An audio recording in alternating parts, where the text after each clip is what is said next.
Yesterday, I published a video saying Utah needed to find its second line right winger, the guy who'd compete in their top six when they're ready to contend in 3 seasons. And then, right after I hit publish, Bill Armstrong struck.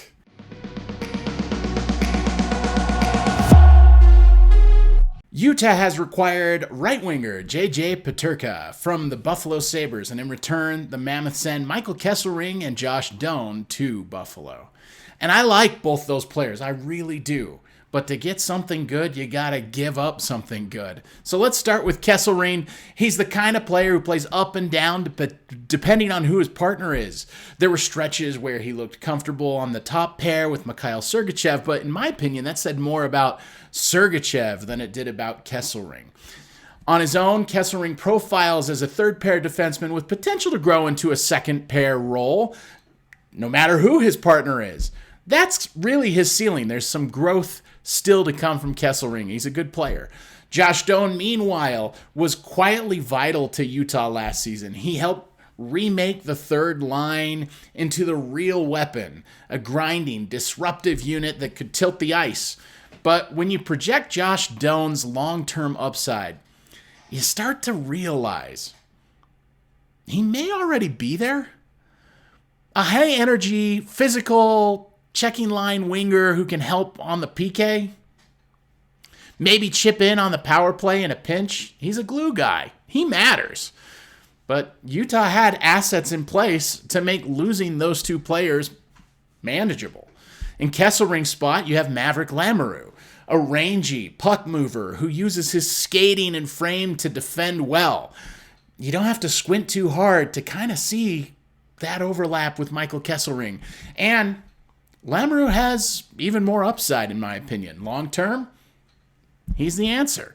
Short term, Utah can patch things maybe with Nick DeSimone. We'll see how soon they want to go fully into the Maveric Lamoureux business. But in the short term, you might see Nick DeSimone on that third line. And As for replacing Josh Doan, the front office is clearly thinking about Daniil. In his pre-draft media availability, Bill Armstrong brought up Boot 3 separate times, unprompted. That's not exactly subtle. And, Boot and Doan, they're different players. Boot brings more offensive pop and size, but he doesn't play with the same physical edge. That said, on a team that sometimes struggled to forecheck, Doan's absence will be felt. But if Boot is going to become the dynamic top 9 forward Utah hopes he'll be in 3 years' time, he needs room in this lineup. This trade clears up that space. So yes, losing Doan and Kesselring stings, but it's softened by Lamoureux and Boot. And make no mistake, the real prize here is JJ Peterka.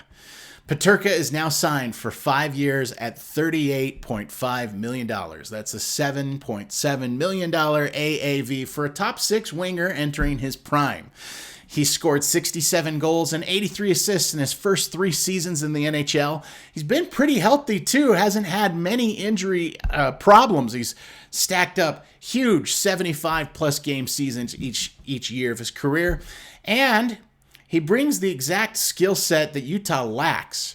In the way that we could replace Doan and Kesselring with somebody who is a prospect, that just can't possibly be the case as it relates to what you're getting from JJ Peterka.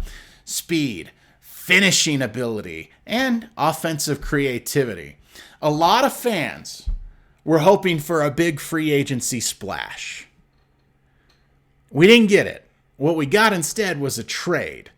But in free agency, the big name, right? Wow, I wonder if we could get Mitch Marner. Well, let's compare for just a second.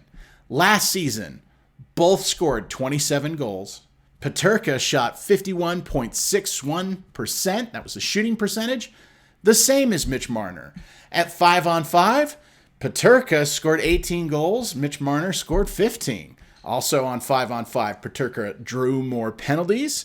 He had more expected goals, and he turned the puck over less. Now, do not be fooled by what I'm saying. Peterka is not as strong defensively as Mitch Marner. And is he as elite of a playmaker? No. But he's 5 years younger, and he costs half as much. And he's free from Buffalo. Which brings me to my last point. In the last 15 years of the NHL, history has taught us one thing that I think everyone can agree on. If you can trade with Buffalo, do it. Players leave Buffalo and they get better. It's a trend, and let's just hope it continues. JJ Peterka is a Utah Mammoth. Tusks up, everybody.